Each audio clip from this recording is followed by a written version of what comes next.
आउज़ बिल्लाहि मिनश्शैतानिर्रजीम बिस्मिल्लाहिर्रहमानिर्रहीम। अस्सलामु अलैकुम वरहमतुल्लाहि वबरकातुहू। हज़रत बीबी सकीना की कहानी। करबला की रेगिज़ार पर एक नन्ही सी बच्ची, जिसकी आंखों में बाप का चेहरा और दिल में करबला की प्यास थी, जिसका नाम सकीना था। हज़रत इमाम हुसैन अलैहिस्सलाम की वो लख्ते जिगर जो खैमे में बैठकर भाई अली असगर की प्यास को महसूस कर सकती थी, वो हर रोज़ अपने बाप की आगोश में सो जाया करती थी। ये दास्तान है उस मासूम बच्ची की, जिसके कानों से झुमके नोच लिए गए, जिसके खैमे को जला दिया गया और जिसने कैद खाने की तारीकी में अपने बाबा की याद में आंखें हमेशा के लिए बंद कर लीं। सकीना बिनते हुसैन, वालदा उम्मे रुबाब। वाक़या करबला के वक़्त उनकी उम्र सिर्फ 4 या 5 साल थी। हज़रत इमाम हुसैन अलैहिस्सलाम की शहादत के बाद यज़ीदी फ़ौज ने संगदिली और बेदर्दी की आखिरी हदें भी पार कर दी। शोहदा पर घोड़े दौड़ाए गए, खैमों को आग लगा दी गई, औरतों की चादरें छीन ली। सकीना, जो सिर्फ 4 या 5 साल की छोटी सी नन्ही बच्ची थी, अपने बाबा को ढूंढ रही थी। बेकरारी और शदीद गम में गिरिया करती और बार बार कहती, बाबा कहाँ हैं, बाबा कहाँ हैं। जब हज़रत इमाम हुसैन अलैहिस्सलाम जंग के लिए रवाना होने लगे तो सकीना उनके कदमों से लिपट गई और कहने लगी, बाबा कहाँ जा रहे हो, मुझे तन्हा ना छोड़ो। हज़रत इमाम हुसैन अलैहिस्सलाम ने सकीना को सीने से लगाया, आंखों को चूमा और फरमाया, मेरी प्यारी बेटी, तुम्हारा बाप दीन इस्लाम अपने नाना के दीन को बचाने जा रहा है, सब्र कर, अल्लाह तुम्हारे साथ है। हज़रत इमाम हुसैन अलैहिस्सलाम शहीद हो गए।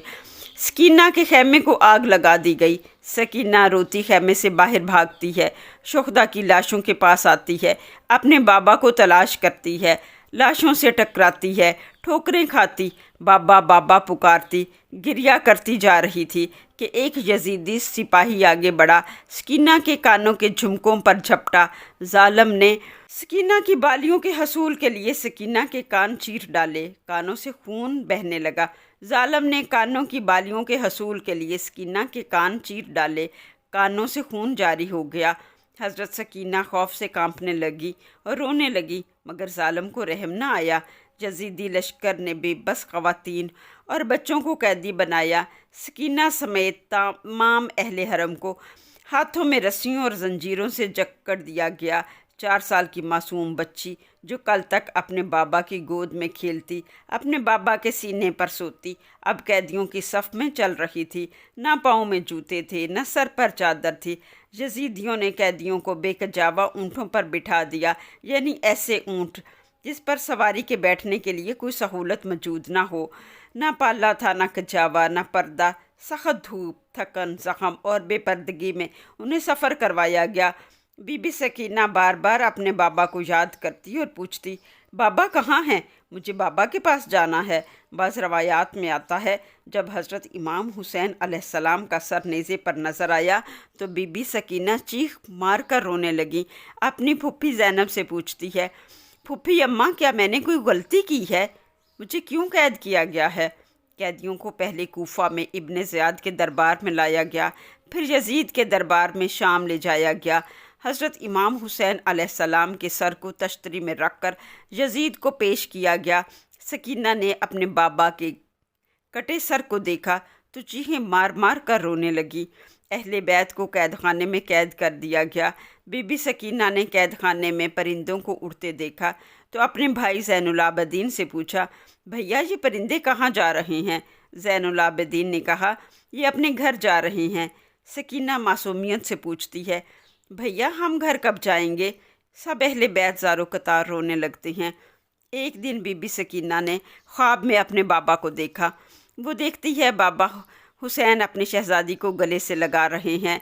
मोहब्बत से थपकियाँ दी और फरमाया, सकीना मेरी लख्ते जिगर, तुम्हारी तकलीफ़ें ख़त्म होने को हैं, आओ मैं तुम्हें अपने साथ ले चलूँ। नन्ही सकीना की आँख खुली तो वो बेकरारी से पुकारने लगी, बाबा बाबा, बाबा कहाँ है। उसने अपना ख्वाब अपनी वालदा उम्मे रुबाब और अपनी फुफो ज़ैनब को सुनाया। उसका ख्वाब सुनकर तमाम ख़वातीन रोने लगी। कैद खाने में गिरियाजारी की आवाज़ें बुलंद हो गईं। जब जिस आवाज़ें देखीं तो यजीद को इतला दी। اس کے درباریوں نے کہ قید خانے میں حضرت امام حسین علیہ السلام کی یاد میں سب قیدی رو رہے ہیں۔ ظالم یزید نے حضرت امام حسین علیہ السلام کے سر مبارک کو قید خانے بھیج دیا۔ سکینہ اپنے بابا کے کٹے سر سے لپٹ گئی، اتنا روئی کہ روح جسم سے جدا ہو گئی۔ بی بی سکینہ بابا کے سر سے لپٹ کر دنیا فانی سے کوچ کر گئی۔ نہ سانس رہی نہ آواز۔ 13 صفر 61 ہجری سکینہ اپنے بابا سے جا ملی۔